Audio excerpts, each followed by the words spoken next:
Hello everyone, welcome back to Becca's Book Nook. Today I'm going to be doing the Netflix book tag. I saw this tag being done a little while ago, but since I now have my own channel, I would love to do my own and throw my own little spin on it. I'm very excited to get this done for you guys and to show you all the books that I feel relate to my sort of own Netflix account. And yeah, let's just jump right into the video without further ado. The original Netflix book tag was made by A Darker Shade of Whitney back in 2015, so I am a bit late to the game, but I'm very excited to get into this video. The first category is recently watched, and the question is, what is the book that you most recently read? My answer for this question is In 5 Years by Rebecca Searle.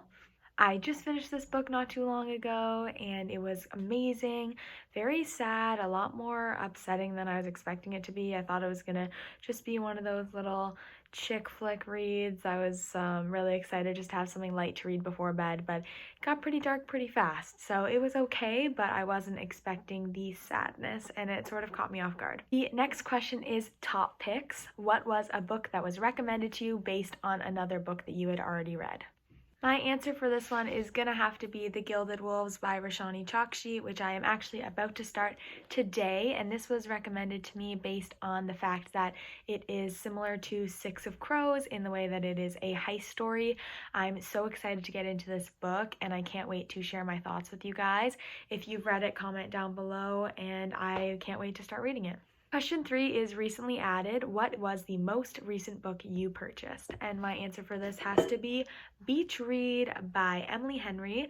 I just bought this book a couple weeks ago since I have gotten a lot more into contemporary romance books and I've been trying to branch out to a bunch of different authors to see whose work I like the best.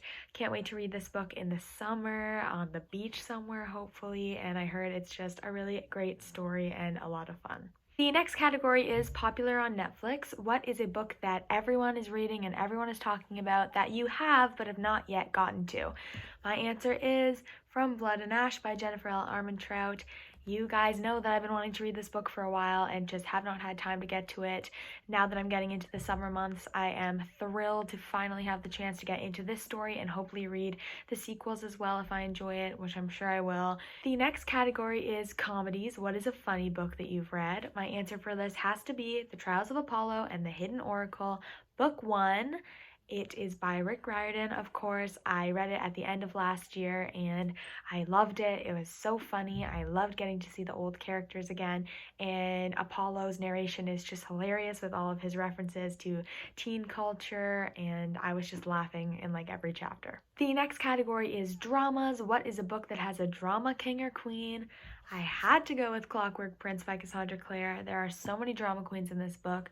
We've, of course, got our king, Will Herondale. He is like the biggest drama king there is, but I was more thinking of Gabriel Lightwood. He is just carried away with his hatred for Will and what he did to his sister, and he just can't get over it, and he causes lots of drama because of it. So yeah, that was my first thought when I heard drama king. The next category is cartoons. What is a book that has cartoon drawings on the cover?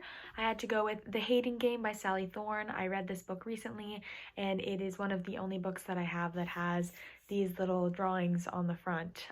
So I thought it's really cute. Book is amazing. If you haven't read it, please check it out.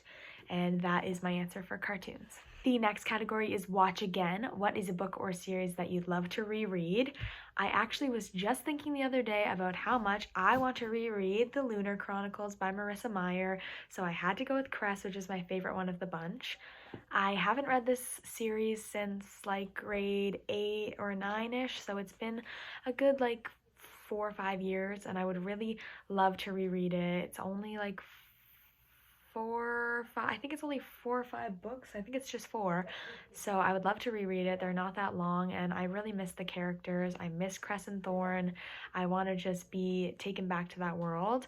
And I have really been thinking about rereading it because there is a pandemic going on in the story, and we are also going through a pandemic at this time. So I think it would be interesting to sort of be brought into the world of a pandemic when we are in the world of a pandemic. The next category is documentaries. What is a nonfiction book that you would recommend to people?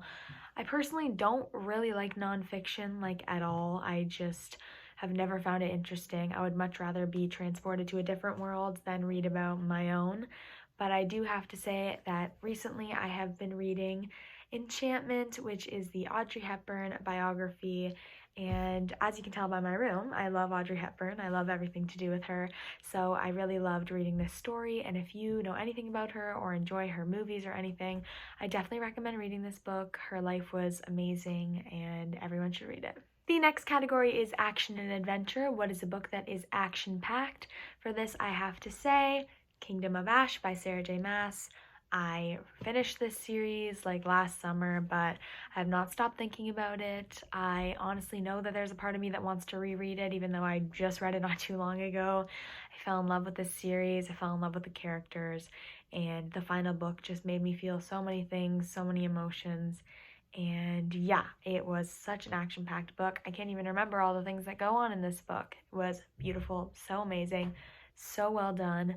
Congrats to Sarah J. Maas. The final category in this tag is new releases. What is a new book that has come out that you are very excited to read? I have two answers for this question. They are Blood and Honey by Shelby Mahurin, the sequel to Serpent and Dove, and A Court of Silver Flames by Sarah J. Maas. I read Serpent and Dove last summer and I really loved it. I have been waiting for Blood and Honey to come out in paperback so that it won't look wrong on my shelf. Of course, I have the first one in paperback. I'm not going to get the second one in hardcover. Come on. But I can't wait to read about the story. I loved the cliffhanger we were left on, and I can't wait to get back in to the tale with all the characters that I have grown to love. A Court of Silver Flames has been out for a while. I just have not picked it up. It is just so big and I have really not had time for many big books lately, so I am either going to wait for it to come out in paperback so that it looks better on my shelf here, or I might just read it online. But either way, I am very excited to get into that story. I heard it's very spicy and I can't wait. So that is it for the Netflix book tag. I had so much fun filming this video today. It was just a little short one, but I love reading, I love books, and I love Netflix. So I felt that I owed it to myself to do this video. If you did enjoy this, please give me a thumbs up and subscribe to my channel for more bookish content. I post every Wednesday, and I can't wait for you guys to come along on this journey with me. I will link my socials down below if you feel the need to follow me there. I would always love some extra followers on my Instagram since I do post there quite a lot. And thank you so much for watching. I will see you guys in my next video. Bye!